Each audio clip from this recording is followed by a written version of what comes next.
سلام علیکم. 4 تا سنگ دارم براتون که ارزم به خدمتتون که میخوره. 2 تاش عقیق باشه و 2 تاش هم فسیل باشه. یکی فسیل حلزون، یکی انگار صدفه. خیلی باحال برام. بریم بریم وسطش.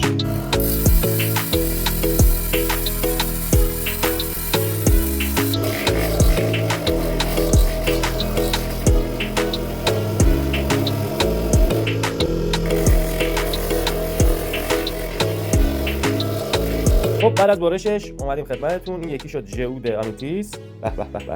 این حلزونه چیز خاصی نداشت، سیمانی بود ولی باحال. حالا توش یه چیزی مثل حشره اومده.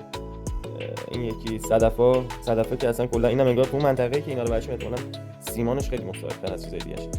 بعد این یکی هم مثل پرچم ایران شد. من حالا چیز دیگه ای ازش انتظار داشتم در بیاد. گفتم شاید یه عقیق مثلا یه شجره باحال توش باشه یا بابا قوری داشته باشه، ولی اینجوریه. اینم قشنگه، ببین مثل پرچم ایران شده. بعد یه خورده اینورتر بگیریم. آقا تقدیم نگاه زیباتون، سال نوتون هم مبارک باشه.